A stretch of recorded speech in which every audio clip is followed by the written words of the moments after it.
Shedeur Sanders dealt heavy blow in race for starting QB job as Browns vets have their say. Shedeur Sanders has been dealt a blow in the race for the Cleveland Browns starting quarterback job after it emerged that veterans on the team would prefer Joe Flacco to be the starter. Shedeur Sanders looks to be facing an uphill battle to win the Cleveland Browns starting quarterback job after it emerged that veterans on the team would prefer Joe Flacco to start Week 1. Cleveland reshaped its quarterback room this offseason, bringing back Flacco, who spent last season with the Indianapolis Colts after guiding Cleveland to the playoffs in 2023. They also added Kenny Pickett via a trade with the Philadelphia Eagles and selected Sanders and Oregon's Dillon Gabriel in the NFL draft earlier this year. While they also currently still have Deshaun Watson, who recently announced he got married, on their roster, the former Houston Texans quarterback is not expected to play another snap in Cleveland following his disastrous spell with the Browns. At the end of July, the Browns will return from their summer break for training camp, with head coach Kevin Stefanski set to cast an eye over the quartet or quarterbacks for who should win the starting gig. And according to Cleveland.com's Mary Kay Cabot, Flacco has reportedly received the support of veterans like all-pro defensive end Myles Garrett for the starting quarterback job. Additionally, Flacco has the added benefit of experience in knowing Stefanski's system well, something which cannot be said of the other three.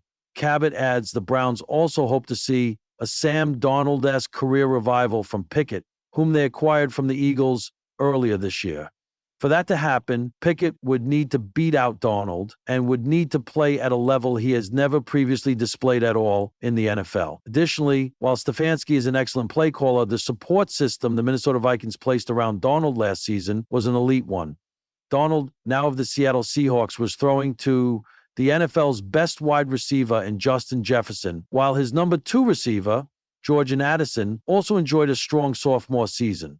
The reality of the situation is that it looks to be a dead certainty that Flacco makes the team for Week 1, owed to his experience and having previously ran Stefanski's offense. It looks unlikely the Browns would carry 4 quarterbacks on their 53-man roster, and also unlikely that if they cut one of Gabriel or Sanders, they would clear waivers so Cleveland could add them to their practice squad. The final 2 quarterback spots on the 53-man roster will come down to one of Pickett, Gabriel, or Sanders. With the Browns having used a 3rd-round pick on Gabriel, it seems unlikely they would burn a top 100 draft selection so quickly after having just taken the former Orion quarterback in the spring. That makes it a straight-up battle between Pickett and Sanders for the final spot. Sanders could have the advantage of the unknown and the ability to grow into being an NFL starter, while Pickett very much looks to be a career backup now.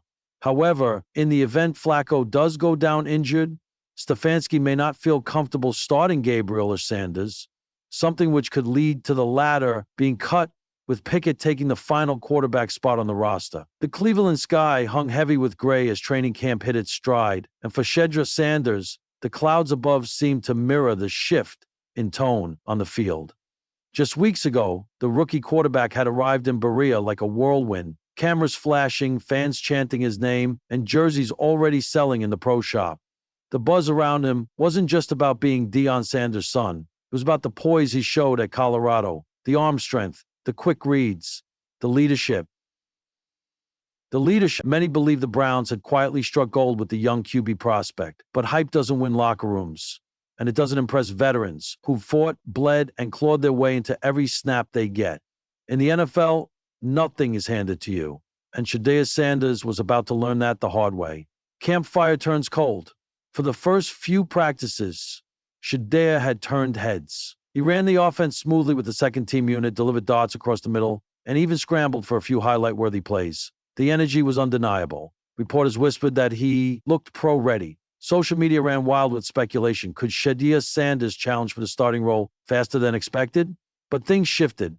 The veterans weren't cold, just quiet glances exchanged between offensive linemen. Subtle nods from receivers after balls were just a touch too late. And behind the scenes, whispers reached the coaching staff. He's good, but not quite ready. Not yet. Then came the scrimmage. The scrimmage has said everything. It wasn't a disaster. No picks, no fumbles, but it wasn't electric either.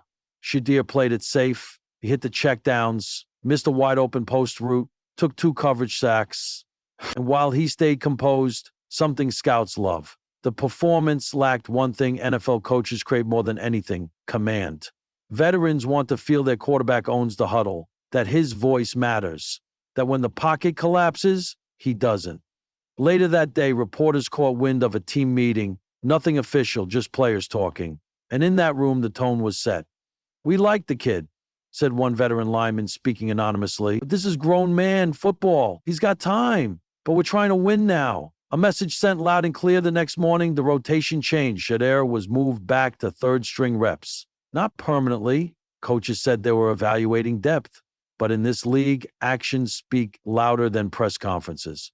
Veteran QB Brissett, brought in as insurance and stability, was now splitting first-team snaps with the expected starter. Sanders, meanwhile, watched from the sideline, helmet off, eyes locked in, but the message was clear: not yet. And yet there was no sulking, no pouting, just patience. The rookie response. In the locker room that day, reporters approached Shedeur for comment. He didn't flinch. "I'm not here for handouts," he said, wiping sweat from his brow. "I've been under pressure my whole life. I don't mind waiting my turn, as long as I'm getting better every day." It was mature, measured, exactly what the vets needed to hear. And quietly, a few of them started to come around. One receiver, a longtime pro, told a reporter off the record, "The kid's got poise. A lot of guys in his spot would be throwing a fit. He just keeps working." That earns respect.